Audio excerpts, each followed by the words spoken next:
Ladies and gentlemen, welcome to episode 72 of the Gametime Gents podcast. It is me, Nardy, here with Fish and Zolt. As always, boys, say hello. Hello. Hello.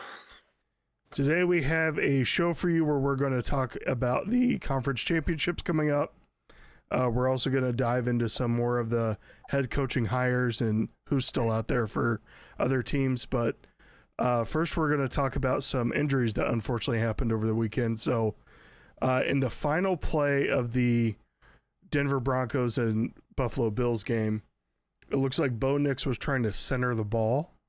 He took a knee and apparently broke his ankle in that process. So it came out after that game shortly that he's going to miss the conference game.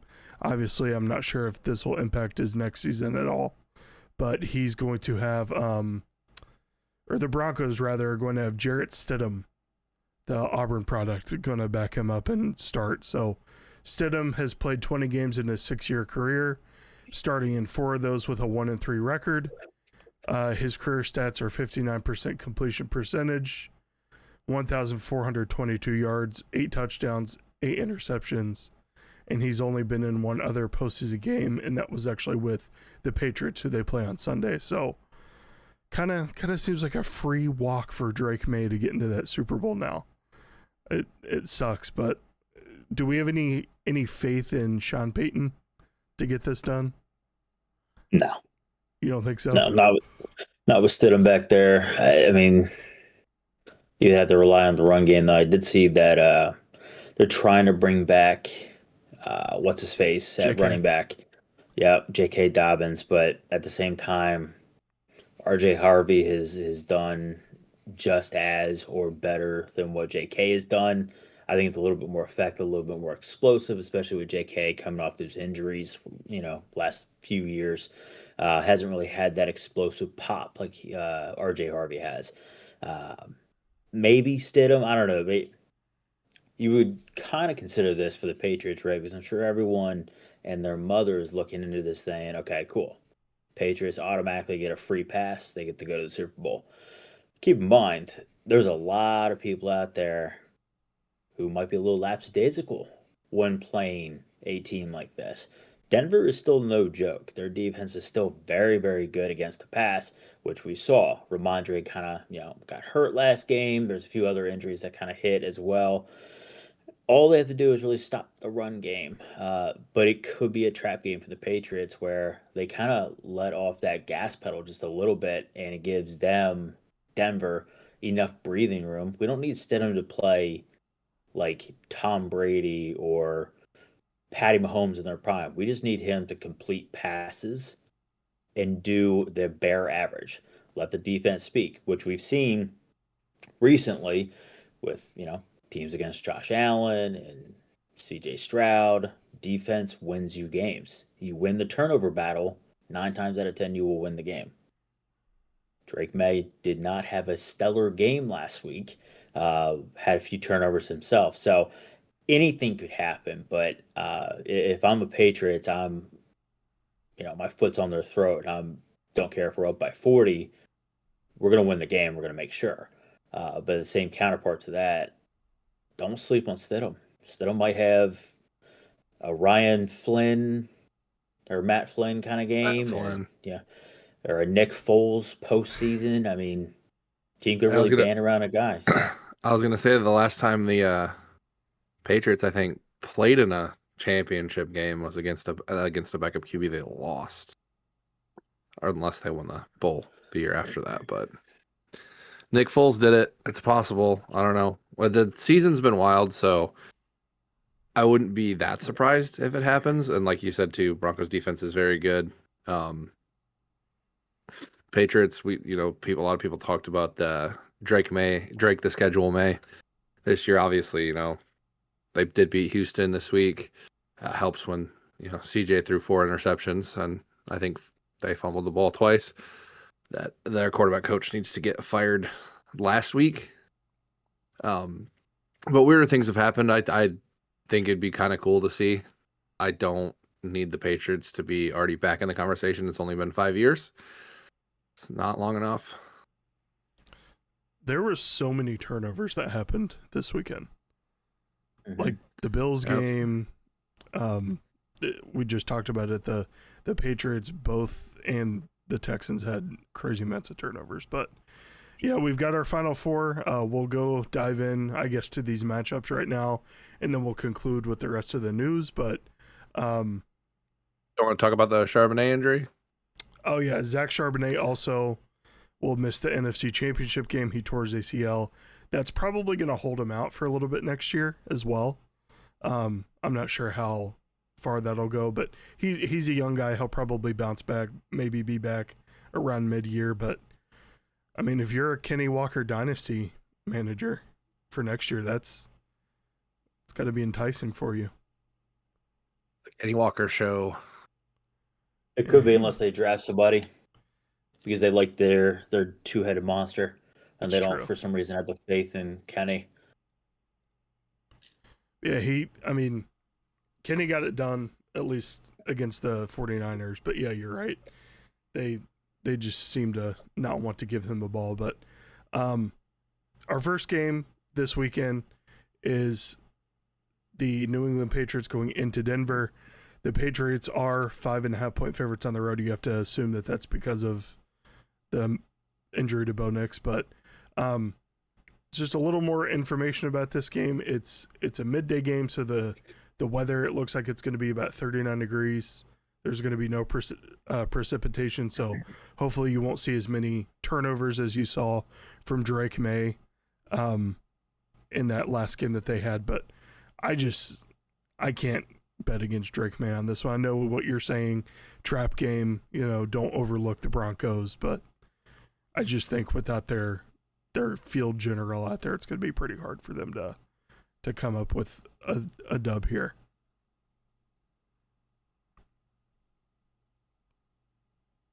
You look like you want to disagree. I do and I don't. It's just because, like Zolt said, with how this season's turned out so far, it's been very, very interesting where both teams are good. Their defenses got them there. Their quarterbacks got them there.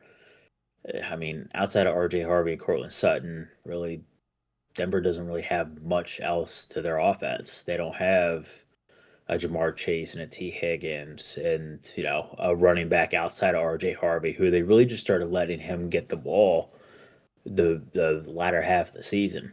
Tight ends are kind of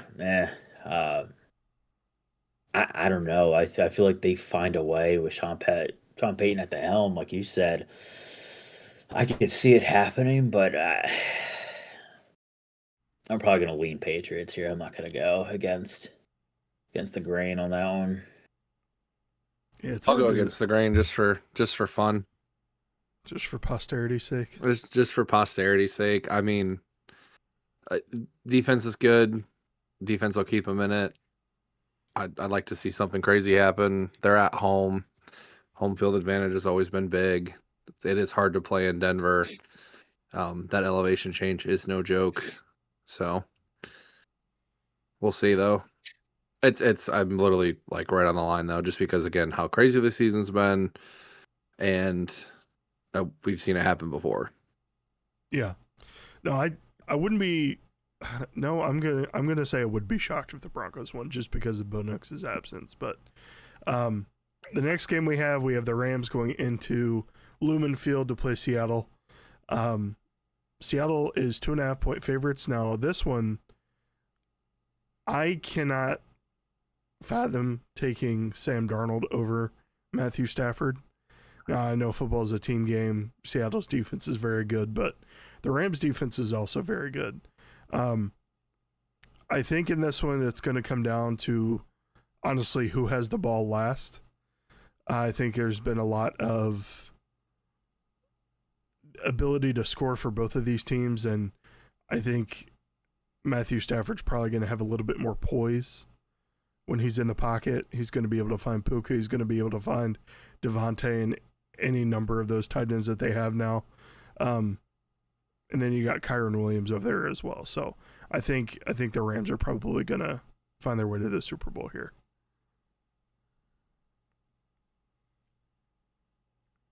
And if you're curious, the weather in this game, it's going to be at about 35 degrees with some mild rain, but no snow on the forecast as of yet.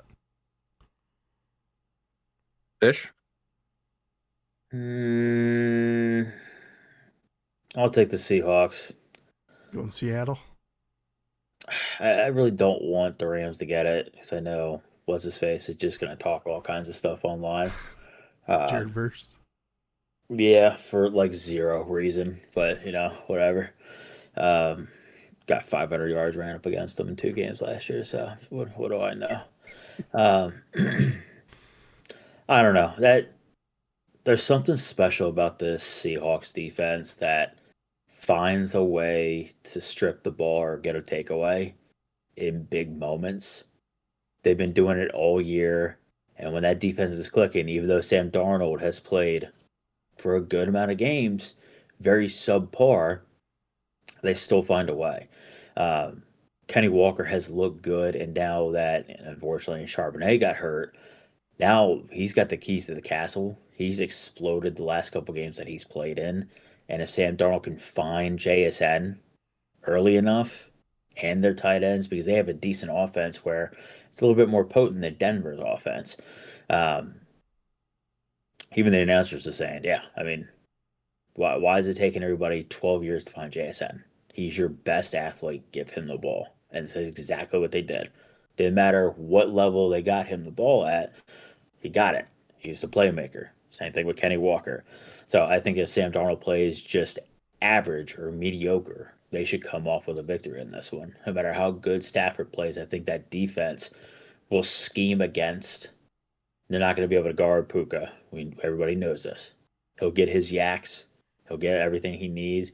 Devontae will probably catch a touchdown or at least have 80 yards.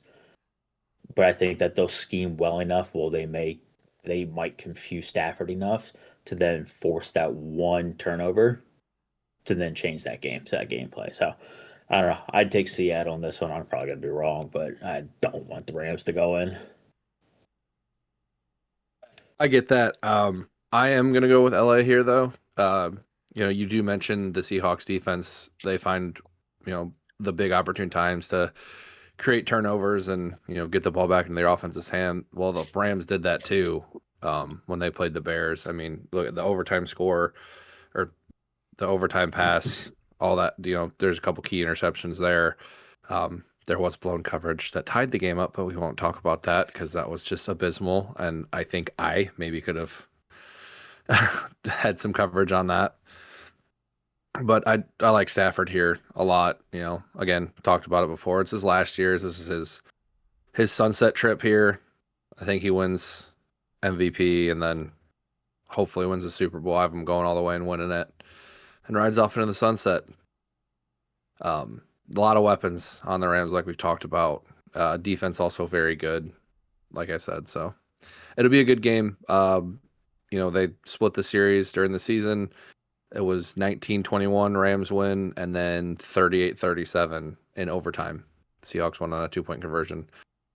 And I think the Rams, too, still have a bad taste in their mouth about that really close call 2-point that tied the game up to send it to overtime the second time they played, the backwards pass. Yeah. You guys saw that, right? Mm-hmm. That one was a close call.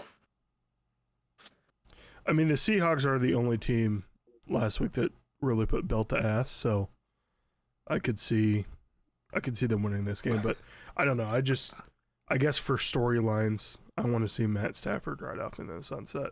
I think if he's done this year, it'll be it. So, but speaking of teams riding off into the sunset, we have the IU Hoosiers. A little college football Yes, sir. talk for you.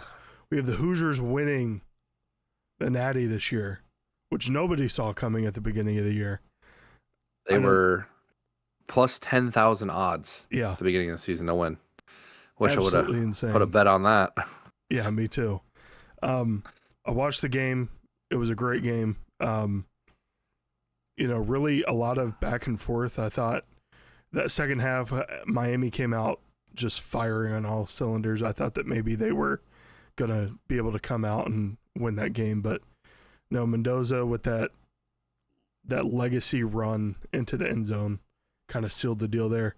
Kurt Such a good Cignetti play is just call. yeah, it was a great play call. Cignetti is just a character that I never want to leave college football, and I don't think he's going to. He just signed like an 8-year extension for I think what $63 million. Zoltowski. I didn't see it, but it's a lot of Chipotle bowls for that man. Yeah, I mean he's I already. don't know if you saw that he eats the same thing. Yeah, he's already 64, 65 years old. So if he goes out 64. if he goes out that entire contract, I don't think he'll coach anywhere else. But I mean, then you have guys like Bill Belichick that are almost 80, dating 24-year-olds. So No, yeah, I watched the game too. It was 8-year extension through 2033, 11.6 mil a year average. Wow. I undershot him. I apologize. Yeah, Mr. Cignetti. They're paying him a lot of money, but no, it was a fantastic game. Like you said too, going into halftime, Miami had got on the board. I was like, oh, this is when Indy's really gonna open the game up, and it's just gonna be belt to ass like the last two they played. And I mean, they break off that 57-yard run, and I'm like, oh, okay, we got a game here. And it was just back and forth, but I think I saw that Indiana never trailed in every game they played in the playoff this year. They were either tied or leading. Yep, tied or ahead. So, yeah, but just a great offense and defense from both teams. Carson Beck probably going to go to the Jets, unfortunately. Good luck. Yeah, because he did look good out there. And then Mendoza definitely going to the Raiders, 100%. He's the number 1 overall Heisman national champion, offensive MVP. Dude looked great. Do you think that's a good move for the Raiders? It's better than Geno. I mean, if you watch his toughness, I think is one thing that you don't see a lot in rookie quarterbacks is they're kind of afraid to get hit because they don't get hit a lot in college. He got smacked. He did a lot in that game, and there was a couple of them that were definitely like it was like after a handoff, and there should have been like unsportsmanlike or roughing, the passer or whatever it was, and they let him play. There was a lot of calls that didn't get called both ways, but it made the game better in my opinion. But he gets up and he just keeps going. Like, I think the reporter called out the giant bruise he had on his arm. And he's like, oh, yeah, that's just, I die for these guys out here. Yeah. That's the kind of guy you want on your team. He was saying all the right stuff after the game. But, yeah Tom Brady was there. He's the president of football operations or whatever for the Vegas Raiders now, part owner. I think the owner was there, too. Like the full main owner, majority owner. There? Yeah. That's pretty cool. I did not know he was there, but I'm sure they were closely evaluating not only him, but probably a lot of other guys on both of those teams as well. Yeah, him and Mark Davis were there. Good old Mark Davis. Yep. So. Yeah, Fish, in the college realm, you have a little bit of news here too. Yeah, just kind of switching gears on this one. So, ended up going. So we got Zach, my sister's husband, who is a big UC person. We snug him tickets to the UC basketball game this past weekend. Didn't think anything of it.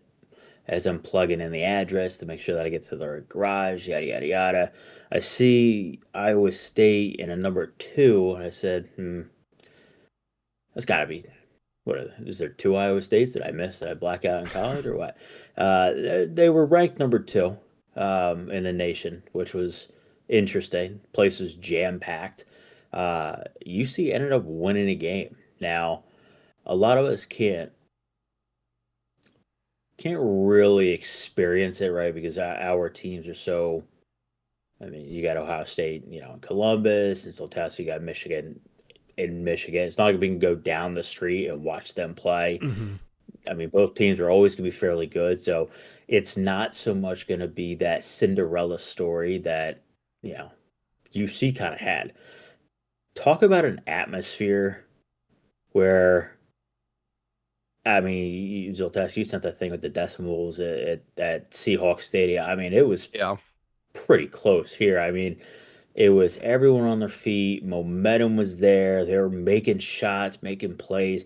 I mean, you talk about feeding off of the atmosphere at this game with a million other UC people, most of them alumni and such like that, to then knock off a number 2 ranked team and then see people storm the court.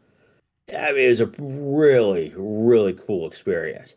Um, so, I mean, a huge shout out to to the UC basketball guy. I mean, some of those guys, whew, those guys can. One guy looks. It reminds me of Dennis Rodman. Doesn't really score, but he gets a shit ton of boards. Doesn't wear the dresses. Well, at least I don't know. He might wear the dresses. Yeah, but yeah, to each their own, I guess. But um, yeah, it was just something really cool that you see it on TV all the time. And then you go to ESPN and you're like, oh yeah, top 10 play, so and so knocked off whatever team, whatever seed. I was at this one when that happened. So when Scott Van Pelt and everybody's talking about UC knocking off Iowa State, I was there. Saw myself on TV. I didn't storm the court, but um, didn't want to tear a hammy. It was a hell of, well, I didn't want to, get a contract or, the NIL money's there. I mean, if they have enough, I'll play. If they need a sharpshooter, I know my position. You got 4 years eligibility still, right? So you got any eligibility there, bud? I can go get a master's, I think. They give him like 8 years now. Carson Beck's been playing since the college football playoffs started. I mean, honestly, he's made $20 million so far. Just go ahead and don't even play for the Jets. Just retire. You'll be fine. I'm sure UC would like a little short white guy that always looks to the left before he shoots. I mean, yeah, maybe. I think I might have changed it up, to be honest. Now, I only play the Shaq court where I go from 3-point to 3-point, and then eventually when I get tired, I will just hang out at midcourt. So, can you go left yet? That's dribbling? Yeah. That would be dribbling. Yeah, we're very much. Well, I mean, my controller's got stick drifts. My guy naturally goes to left, so I might naturally drift left. It's not a habit. At an impulse, but no. But I know not to bang in the paint, is what the young kids say. I'm not gonna bang in the paint, but I will hang out outside the arc and then just kind of stand there, and then wait for the ball to get to me. I like it. 3. I hope to see you out there on the court. Yeah. I know. That's sick, man. That's really cool to be, there when something like that happens. That's awesome. It was a great experience. I mean, we talk about going to see our teams in the Super Bowl. Fucking should have bought tickets twice when the Eagles went and won. I told you to go last year. Yeah, they're $12,000 a pop. Sell a kidney, you'll be all right. I didn't make what I used to make, so just don't buy those 3 hobby boxes and you could have went. You got at least 10 cards you could sell easy to make that. Just 10. You think 10? I don't know. Well, I said you'd only have to sell like 10 of them and you'd be fine. But I talk to nicely about cards all the time. It's getting out of control. So actually bringing up the eligibility, I don't know if you guys saw this, but they changed the rule for redshirting now in the NCAA where they can play. I know for football, they can play in up to 9 games a year and still redshirt. And keep their year of eligibility. So, I didn't see that. Yeah. No. And then one more college football news: Indiana specifically. Mendoza's brother actually transferred to Georgia Tech, like today. I think it was, it was today. But they got position quarterback. Yep. So he was their backup. Interesting that you say that. So also UC related, right? That Sorsby kid, I think he transferred to Georgia Tech, I think. Oh, the UC quarterback? Yes. Yeah, I saw that he was like they were tracking him on for $5 million NIL. He was playing at the University of Cincinnati. Yeah, Sorsby. I can't remember the kid's first name, but he transferred. He went transfer portal, I think with the Georgia Tech. Or is it Texas A&M? One of those.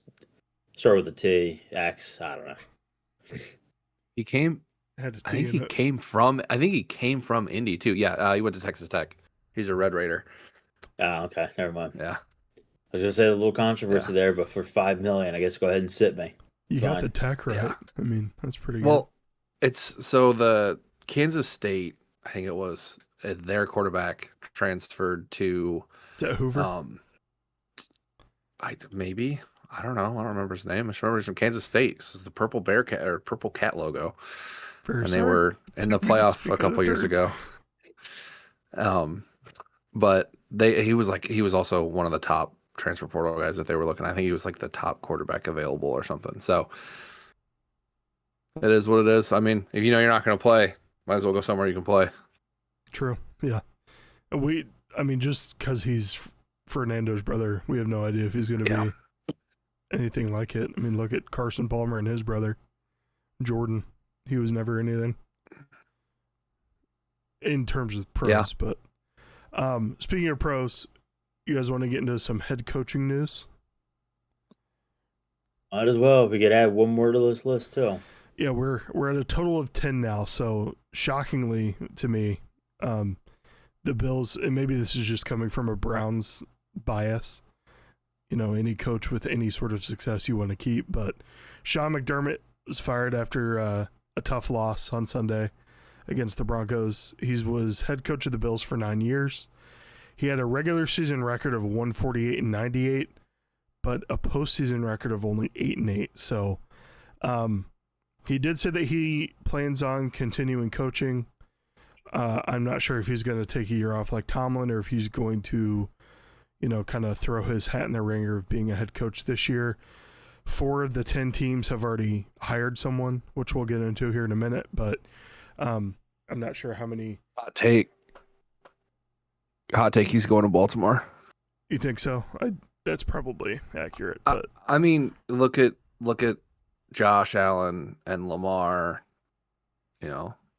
same kind of player, mobile quarterback that can also throw the ball.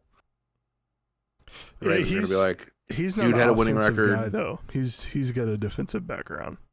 Yeah, but I mean, they're also okay. So they need the help on defense too, though. That's true. They did So capture that. they are Baltimore hiring glory. a new OC there too. So I don't know. I just seems kind of like the likely move for me, but I don't get paid the big bucks. I mean, Baltimore is definitely the most attractive job out of the rest of these. You've got Cleveland, Las Vegas, Arizona, Pittsburgh, and then Buffalo. But he's not going to go back to Buffalo because they just fired his ass. I think Vegas is kind of appealing too. Number 1 pick. You've got some potential there with your running game and your tight end. It's just there, and you're going into a rebuild. So I don't know. It's like playing Madden. Next 20 years. Yeah, but then you sit the first 5 years to see how your people get. Are they good? How much are they paying me though? I don't. Because it's Vegas. Well, that's the other thing. He coached for 9 years. I don't think he cares about money. He's gotten paid. He's been in the league since. Oh no, I was saying like 2009. personally, I think. Well, yeah, I don't care who I coach. You pay me $10 million a year. I don't care. We coach 5-year-olds. It doesn't matter to me. I'll go to a prison and coach them, longest yard type. I don't care. Pay me $10 million. I don't care. Do what do you want? But for Pete him, Carroll, $15 million a year.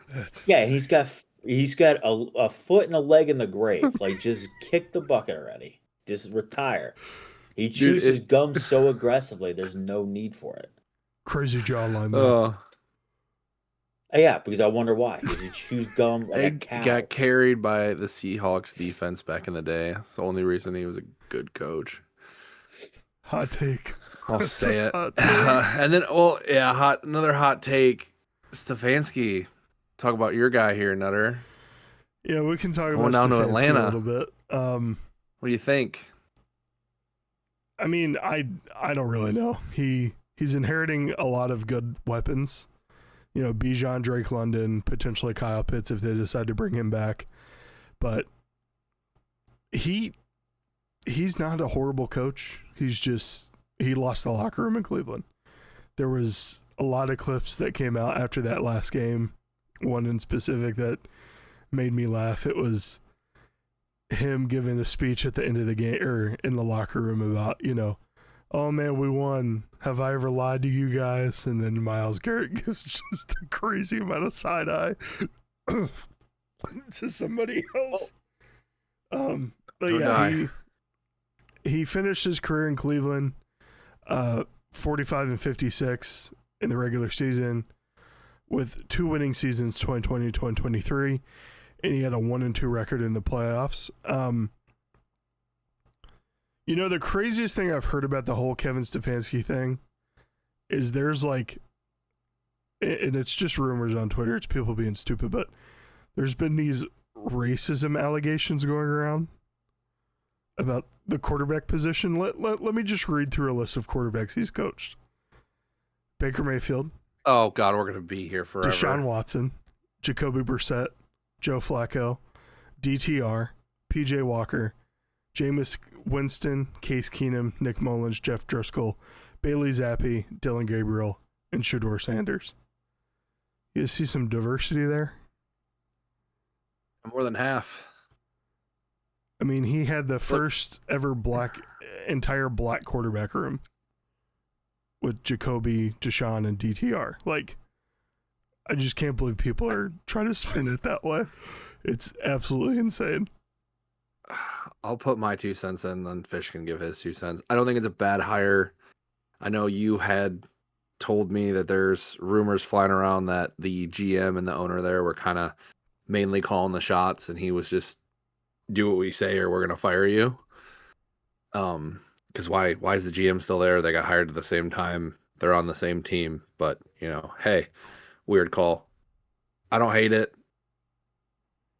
He's good with the run game. Good with, his DC carried him, but, their defense wasn't horrible. I know Baker's real excited to see him twice a year. I did. He tweeted about it. It was pretty cool. So, could be worse. From an NFC South perspective, it was very underwhelming last year. There were 3 teams that were 8-9, the Falcons being one of them. So I think if he's a better coach than Raheem Morris, you could see the Falcons maybe. I thought they were all, or 3, yeah, you said 3. Never mind. The Saints were 4-12. They were 6-10. Bad. 6-10. Yeah, they kept winning. Yeah, they did. They kept winning. No idea why. They liked their guy at quarterback. So I mean, if he can get the ball moving on offense, like he did the first couple years, if Michael Penix is the guy, maybe he sends a third back up to Cleveland for Dylan Gabriel. Who knows? But they have potential to win the NFC South. Maybe not next year, but the year after that. I know how good the Tampa Bay Buccaneers on paper are, but they kind of imploded last year. So. Yep. Yeah, that's the Falcons hire. The Giants hired John Harbaugh. We all know his resume, former head coach of the Baltimore Ravens for 18 years. He was a Super Bowl 47 champ, 2019 Coach of the Year. He had a 13-11 playoff record with a 180 and 113 regular season record. The Giants for the better half of the last decade have kind of been, the little brother of NFC East. Do you guys think that this maybe catapults them into some sort of relevancy to compete with Philly, maybe to compete with Dallas if Dallas becomes, relevant again, Washington if they hit on all strides next year? To compete with Dallas, it's not too much harder. You just win an additional game or two, and you're already competing with them. So, yes and no, right?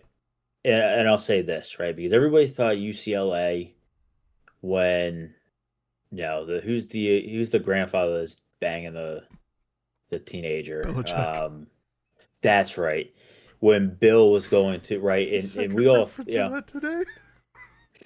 it's crazy, right? Look, when he was with the Patriots, we thought, okay, is it a system thing? Is it a Tom thing? Is it a combination of both? When we thought wherever he goes, that's outside of the Patriots, that team will automatically win at least 10 games. It might be a rough first year, but then from here on out, whatever system he'll develop, so on and so forth. Look, Harbaugh is an excellent coach, very successful coach. He's got a great team he's going into, very young talent, right? His philosophies might not stick. They might not. So I mean, right now, I think the Eagles are clear number one. A little bit of bias, but I think back-to-back champs over there and Super Bowl. I wouldn't say you're wrong two with of that. Two of them last 20 years. So we'll even say last 10. How about that? Last 10 years, we'll take it. But until I can see at least a few practices of Jackson Dart, Tracy, or Cam Scatterbo, I guess, really, when he gets back to being healthy, and Malik Neighbors, when I can see them gelling and meshing, I mean, the Harbaugh thing is a, hey, we're hopeful that I'm 99% sure this is going to work out. But his philosophies, and he might not win the locker room right off the rip. The young kids might have an ego. I don't know. We know that we've seen it before. We've seen coaches come in. They're like, hey, this, especially the older guys, this is how I do things. This is the success that I've had. We're going to follow this strict playbook. And other than the young guys are like, yeah, it's cool. I'm going to go ahead and make a TikTok if you're good with that. And then we're going to go ahead to practice. It sometimes it doesn't work. The dynamics don't make sense. The old school and the new school don't mesh well sometimes. So I think this is a great signing for them. Am I scared and terrified of it? Absolutely, because of the implications and the possibilities that this team is so young and they have enough talent. They just had a bad year because of injury, and now they get a higher draft pick to Harbaugh to go. What do we need? Where do we need one puzzle piece to kind of help make us just a little bit better? And then he gets to plug and play whomever. Absolutely terrifies me. Now, it could be one of those seasons where they all mesh right off the rip, and then everybody in that division's in trouble, and they win out. I'm hoping the opposite, where it takes them a year or two to kind of get established and ready to go. By that time, Cam would have had 4 concussions and ran his head through a wall. So, I don't know. It's a terrifying thing. That was one name I was hoping that I wouldn't have to see in this division. McDaniels, I was okay with. Stefanski, Saleh, all these other names I was okay with. That was one name I didn't want to see hit the division, and that was the last team I wanted to see outside of Dallas to get him. But I don't know. Time will tell. I think it's a great signing. I think this kind of this puts them in third for sure, and it's almost closer than what you think for second between them and Dallas. Dallas just has a little bit more proven track record than what they do right now, but floodgates could open up next season. It could be a big issue for everyone in that East Conference. I think the NFC East is going to be good next year. Unfortunately. Yeah, I like it. Like you said, a lot of young talent.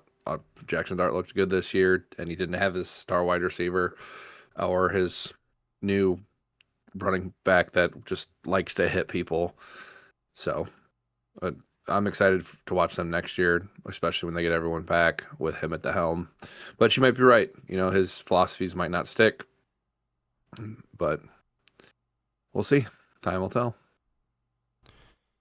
It's kind of funny with like older coaches. Like, you remember back in the day, we had Jeff Fisher, we had Jack Del Rio, Ron Rivera, guys like that. And then all of a sudden they just all kind of faded away.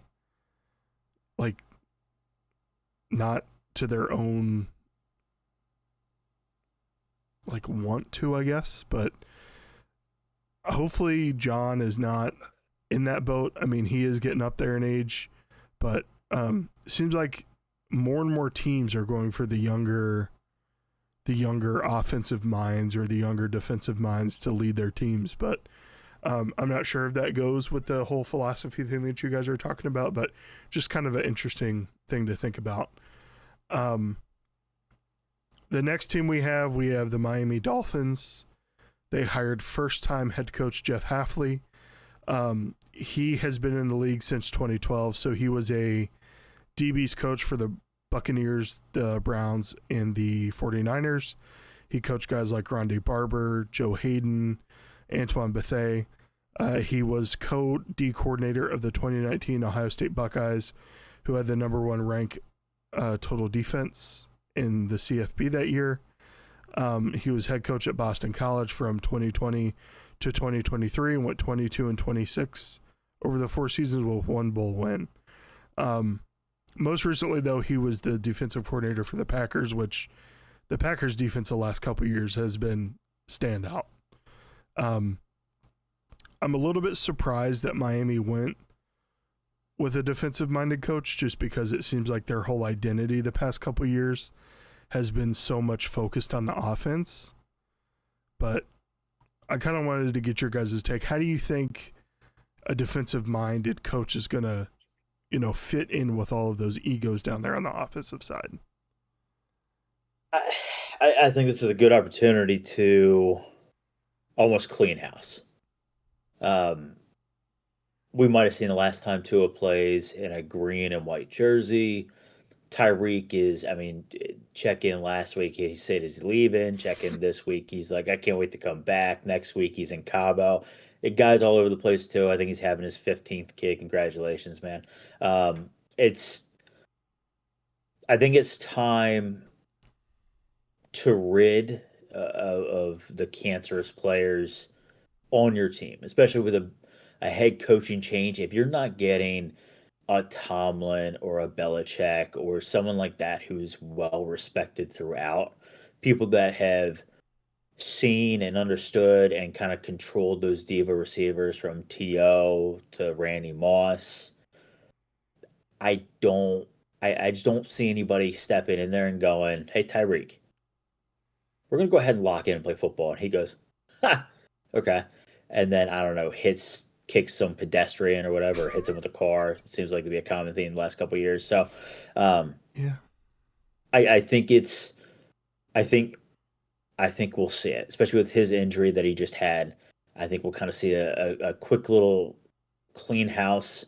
I think Waddle has shown his starting one capabilities as long as they can get some type of quarterback. Now they do have Quinn Ewers. Don't know if he's the answer. If they want to get a filler like a Beef Brisket or a Geno type to give them a year to kind of learn the playbook, understand the NFL a little bit more, because really, and I'll put this up, kind of a little bit of a guessing game. What has the Dolphins' main focal point in offense is? What is it? Who is the guy that they give the ball to constantly on that team? Devon Achane. Correct. If Devon Achane is touching the ball 15 to 20 times a game, not only running it, but also receiving it, I think you've kind of established what your offensive capabilities are. And you don't need a massively strong quarterback or someone's going to huff it down the field because you might not have Tyreek there anymore. Jalen Waddle has shown more of a cross and deep post rather than a streak. You can get some young speedster out there. Actually, I think that Malik Washington kid is quick enough to do a go route. All you need is someone that can run a 4.340 and just, hey, Clifford Franklin, just go ahead and run straight. You catch it, cool. If not, but at least it kind of knocks the safeties and the corners back 10, 15 feet. And then you let Achane just kind of catch a screen or a bubble, and then he breaks off for an 80-yard run. So I think this is a perfect time. We're going to start to see more and more of this. At least I hope we do. Because I think the diva receivers are playing way too much into, if it's my way, great. If it's not my way, I don't want to do this. I don't want to do that. Brother, you're making $48 million a year to catch a football. Just shut up and play. Because now we're ruining the reputation of your name and tarnishing the team that you play on. So I think that it'll be a subtle quiet. We won't hear it now. We'll probably hear it later into almost the season next year, where it'll be like, oh, okay, well, Tyreek has been released or traded for a 4th-round pick to going back to Kansas City or whomever wants to pay for him. but this is the perfect opportunity to clean house, get rid of the people that are talking too much. You get a defensive minded coach in there. Now you can kind of help butter and lock down your defense there, kind of offer that support to that offense. He needs a halfway decent quarterback to get a chain the ball and waddle, and you're fine. So I don't know. I think it's a good hire. Sorry, I kind of rambled on, but um, I think it makes sense for them. It's a little interesting as the first year hire, and they went that defensive minded, but I'm okay with going defensive minded on them with that team because their defense could either hold them for 15 points or give up 93. So we've seen it with the Bengals where offense could put up 40 points, defense gives up 47. Defense wins you ball games. Focus on defense. You get a head coach that has that defensive mind, so you can kind of cater and kind of not persuade, but kind of help guide that other D coordinator, saying, "Hey, this is what I would do in this defensive scheme. Let's kind of work off of that for a little bit, and then kind of bring his own beliefs on the defensive side while giving a good amount of support on the offensive, but most of it going towards defense." So I think it'll be a good hire for them. I think it'll work out, but it's going to take a couple years, I think. No, I think you're right. I think it's going to take a while for that franchise to turn around, especially since there's a huge hole at the quarterback position there. Like, Tua's not the guy. Quinn Ewers might be the guy. We don't know. He looked good in the season, but it's gonna take some time. Zoltaski, you got anything to add? Even worse. Could have hired Pete Carroll. It's true. Could have hired Pete Carroll. Chip Kelly. Yep. He's looking for, some sort of nice warm weather, I hear. Because he's old. You guys get it? He's old. Pete Carroll's old. The Boca Vista. Exactly. The last head coaching hire we have Robert Saleh going back to the head coaching gig. So he was a former head coach for the Jets, from 2021 One to of the New Jersey teams. Yeah. He spent 4 years there. Well, the fourth year was cut short after 5 weeks. He had a total of 20 wins and 36 losses in those 4 years. No playoff appearances. Obviously former 49ers defensive coordinator. He was there before the Jets job and he was there after. I hate this hire. I hate it. I really do. I hate it. When he was at the Jets, he was not able to develop a quarterback, Sam Darnold, who has become Sam Darnold of today, and then also Zach Wilson. Then we had the Aaron Rodgers experiment there that never panned out. But I hate this hire. I hate what this might do to Cam Ward and his progression. What are your guys' take on that? Not a fan. This is dumb. Okay, you take. I mean, it's the same thing that the Jets had, right? They got supposedly a really good quarterback, which I think they have a better one here with Cam Ward. They've got zero offense. Tajay Spears and Tony Pollard, not gonna do it for you guys. Sorry, man. I love Tajay Spears. It's the only because I have in fantasy. Give him the rock. I don't think either of them are gonna be any type of fantasy relevance nor actual relevance. Receiver wise, like they had that all purpose guy, DK or Dick or whatever the guy's name is. Yeah, it's awesome. Great. Love it. Not a number one though. Tight ends couldn't even tell you. And then the defense is also bad. Saleh, he went from being recognized as a 49ers defensive coach where riddled with injuries, made things happen, shut down big offenses outside of last week, schemed correctly, made changes in the moment, really had momentum and really that whole defense by the balls essentially, and was very good at it. And it's okay that some people are made to be coordinators, and that's okay. That's okay. You don't need to take that next step all the time because now you're going into the same similar position that you got yourself into with the Jets. Yes. And like Nutter, to your point, you're going to ruin a young kid's possible career because you can't develop them or get the right personnel to make them better, because they're not like a Gus Johnson who goes, yeah, our biggest weakness is O-line. Right, it's Gus? Ben Johnson. Ben Johnson. What did I say? Gus Johnson? Ben Johnson. Gus is his long distance brother. I was talking to him last week. Legendary commentator. Yeah, right. I know something. Like Ben Johnson, right? Where he looks at the team and dissects, okay, what are my biggest weaknesses? Offensive line. We're going to give him another also receiving weapon. Great. Awesome. He got it done. Look how they did this year. Saleh is not the guy to look, and he goes, Cam, I need you to throw it quicker because I can't get an offensive guy in there. Who are you going to throw it to? The guy with the same jersey. Don't care who. Throw it to somebody. It just sucks because you had a nice cushion job with San Francisco. You gained a lot of traction there with the team that you had, and you got to think that a lot of your starters were already out injured. Could you imagine if Fred Warner came back, not injured, never got injured? You know, kind of. I mean, you got to look at all those guys, and you're like, wow, I'm doing this, and I'm locking down top 10 teams with the guy that was bagging groceries last week. Awesome. This is me. This is my prime.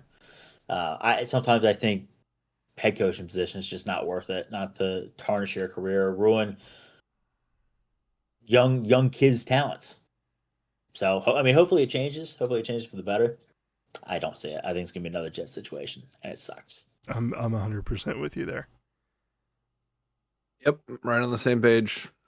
Fine. It's just dumb, stupid. No, they do still have the same offensive coordinator as of right now. A guy named Nick Holes, not Nick Foles. Nick Holes. So, well, there's a lot of holes in that offense, so it makes sense. There's quite a few. But yeah, that's. I hate this hire. Hopefully, we're proven wrong, but for Cam Ward's sake at least. But yeah, I don't know. Yeah. The rest of the head coaching vacancies, we already said we have the Raiders, Cardinals, Browns, Steelers, Ravens, and then obviously the Bills. Just to kind of highlight a couple of guys that have done second interviews for each of these teams. The Raiders have conducted a second interview with Chargers defensive coordinator Jesse Minter. No data on second interviews for the Cardinals yet. For the Browns, there's been a ton of second interviews. There's Jim Schwartz, Browns defensive coordinator, obviously. Jaguars offensive coordinator Grant Adinsky, which I think he's like 30 years old, by the way. I think he's younger than we are. Cool. Chargers D coordinator Jesse Minter, Rams pass game specialist Nate Shilhassi, I think is how you say his name. Ravens O coordinator Todd Monken, and then Mike McDaniel had a second interview, but today he withdrew from the job running. For which team? The Browns. Because I think he's starting to interview for some OC positions, it looks like. I think the Chargers are going to offer him. I think it you're was right. I think it was either the Chargers or the Bills. I'm pretty sure it was the Chargers. They're going to offer him.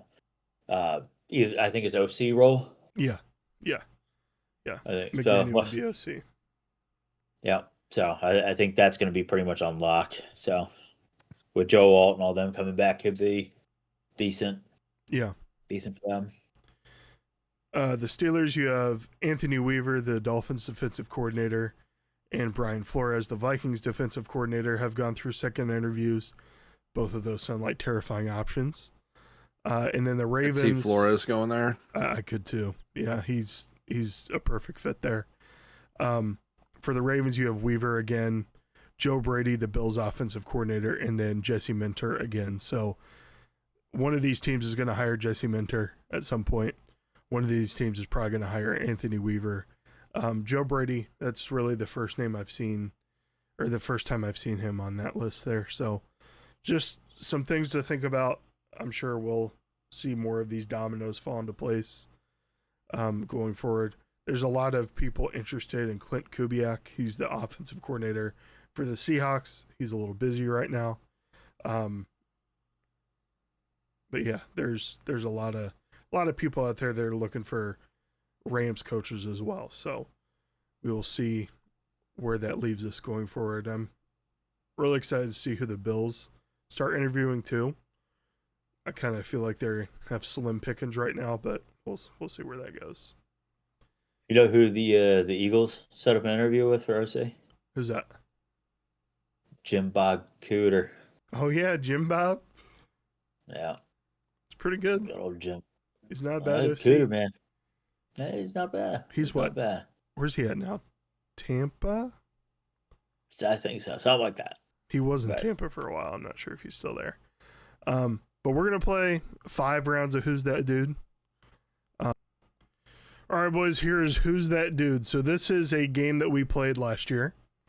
This year it's going to be a little bit different. So on this section here to the right, you're going to have 4 sets of tally marks.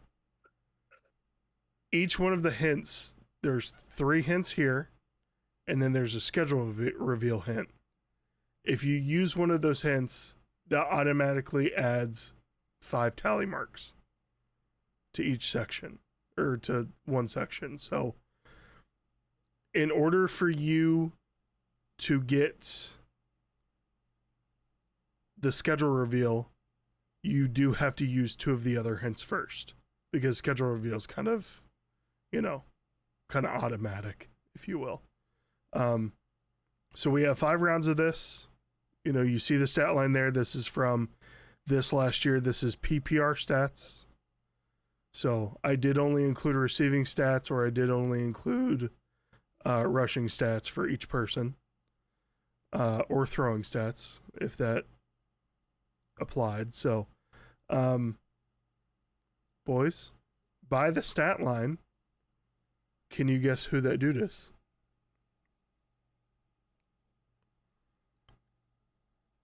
Week 10 bye, by the way. Yeah, week 10 bye. Missed a couple games late. Kind of had an up and down year.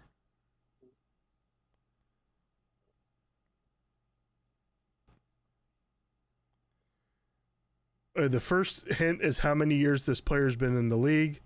The second hint is where they went to college, and then the third hint is their jersey number.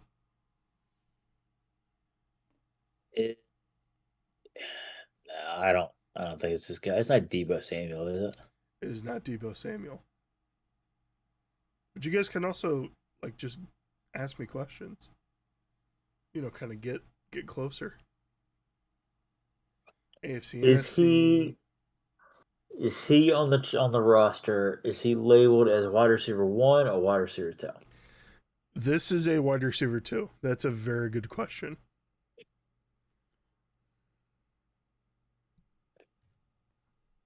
I'm going to take a shot in the dark here. Okay. And wide receiver 2, is it T. Higgins? It's T. Higgins. Look at you, Great shout, Zoltowski. sir. Can you see his name anywhere? Did I screw up? I No. think it's the wide receiver 2 comment. I Yeah. think you're right. For him to have stats like that at a wide receiver 2. All right, here we go. Here's the second one.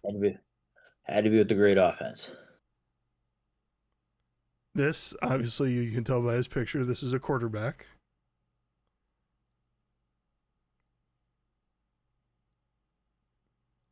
It's not Anthony Richardson. It is not Anthony Richardson. It's a very astute observation. So Task can see how he Or does 48. Yeah, his season high was 448. He had 3 touchdowns that game. Is it Sam Darnold because of the 2 absolute? No, because he had 0.5 points one game. It's not Maybe. Sam Could be Darnold. wrong. Yeah, not Sam Darnold. He had 2 just awful games. Oh no, the one thing that's kind of busting my nuts over it is, no, that's a missed game in between, Yes. right? Yeah. Okay. Yeah, he This left is the the game bye early week. and then missed. Or I'm sorry. that's No, the the bye week's This is the bye completely week, the blank blank. week. Okay. He missed. Because I was going to say his 1.5 point could have been Jalen Hurts, when he had 19 fumbles and like one pick or whatever. But I've never seen Hurts make this kind of motion, so I don't. It looks odd to me. Jalen It looks Hurts like he's in definitely did pain. not throw for 448 this year. That's like combined out of all of his games. Oh, and week 2, he threw the ball 55 times, by the way. Yeah, we don't do He was that. slinging it the first 2 weeks, that's for sure. Ask me questions.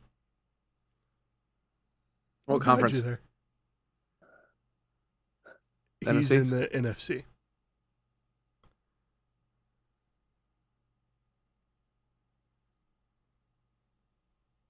So we averaged. Late by 2. Is he a top 5 quarterback in fantasy right now? Or was he? I don't believe so. Do you have total stats pulled up by chance for these guys? No, I just have this year.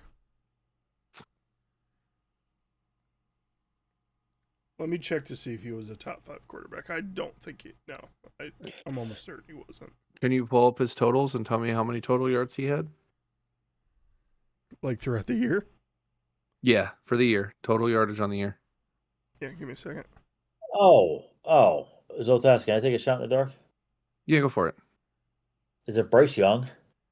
Damn, these are too easy. It is Bryce Young.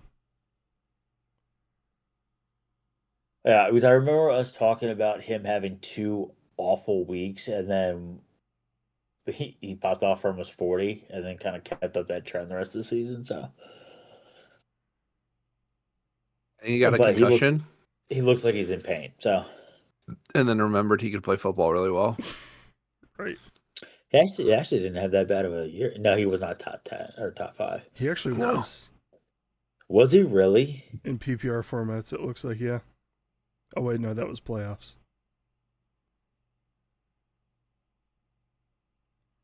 So I'm trying to navigate this on the app as well. It's a little bit harder than you'd think.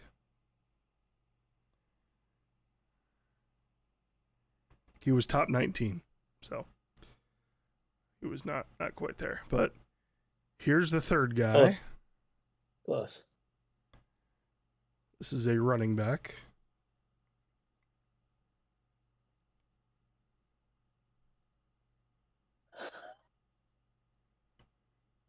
Whole lot of red, one little green. A lot of red. I hear some chocolate. Oh, is it because of the red? Take a gander at his snap percentage, though. Was much more involved second half of the year than he was the first year. No, we talked about this.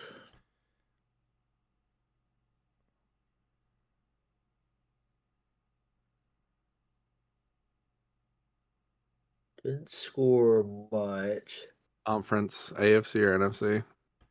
AFC. He finished as the number 16 running back in PPR formats this year.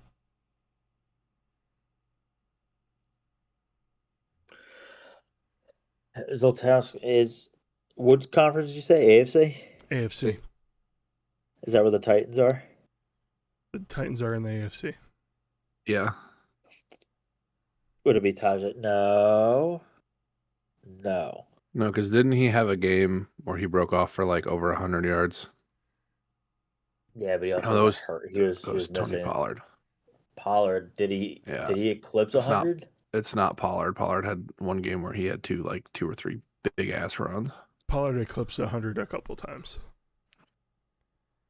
Yeah, so he didn't. He didn't get hurt either. They just weren't using him. You guys want to use your hints, your game cards? Worked hard on these. You should have Sure, showed us man. the hints afterwards. That's true. Gi- I should have done that.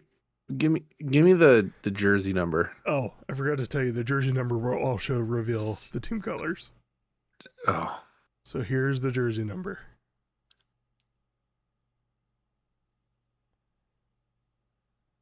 Should be smoking gun.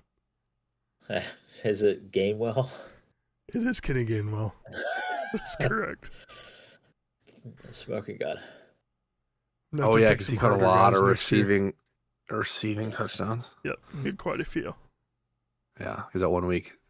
29.5 points on 24 rushing yards. All right, here's the fourth guy.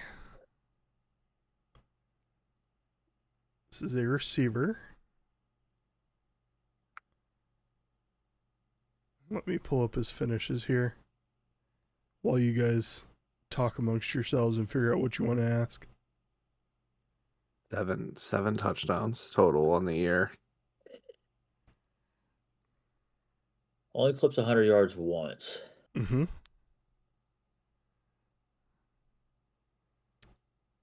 Had a much more productive front half of the year than after the bye week.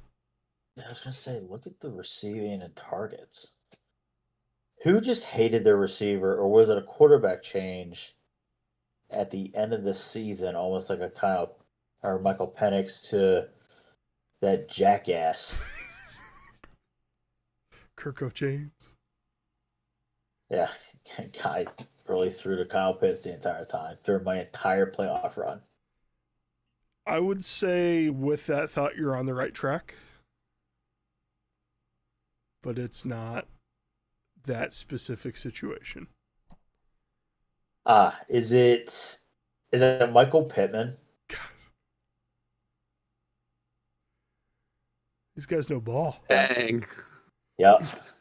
I realized because Danny Dimes was throwing dimes to Michael Pittman, and then old man Phillip Rivers with his 15 kids was like, I need a little bit more insurance. Yep. And then shit the bed the entire time. All right, this last one, I thought that one was going to stump you guys a little bit. This last one might stump you. We'll see. Wait. That's T. Higgins. Oh, we get T. Higgins again? Nice. Oh, no, wait, this is not going to stump you. This will be pretty easy. Watch this one be the one to take you guys a while. Yeah. God, look at those. Bald running back. And he's not bald. Look at those rushing yards. Look at those rushing yards. Everything's in the green. 40. So, Tasky, who are some of the big running backs that we had this year? He sat the last week of the year, I'm guessing, because that's not his averages at the bottom there. He did sit the last week of the year. Okay. Yeah, I didn't do any averages, but if you want to ask me averages, I can do that. Oh, they were on the other ones. That's why. No, they weren't. That was all week 18. Other one had one. I know it did. Look at Go for it, Fish. Go for it. I think it's got to be one of the most consistent running backs from fantasy wise, and I think it's got to be a chain, isn't it? Oh, it's a chain. Yeah. Yeah. I got to pick harder guys next time. That's all there is to it. Look at his week 5. He's got 16 points. Only had 10 rushes on 16 yards. He was the number 5 running back in PPR formats this year. Which, I mean, he did very well for yards per carry. He was very successful. Back-to-back years. Number 5. That's a rare instance that we see, though. Not a fantasy stat sub 10. It's all double digits. All double digits, yep. I gotta pick some tougher guys. I don't know. I think I might be Rain Man when it comes to fantasy. I played too much fantasy. I think Zoltowski might have frozen. He said end it if you need to. So we'll end it there. Appreciate you guys listening and watching. Always UGG. Thanks for being a gent. We'll see you guys in the next one. And enjoy the games this week. We're going to go over NFL honors next week, I do believe. Unless we miss the cutoff on that. But I think we still have a couple weeks before that's done. So we'll see you guys next time. Bye. See you guys.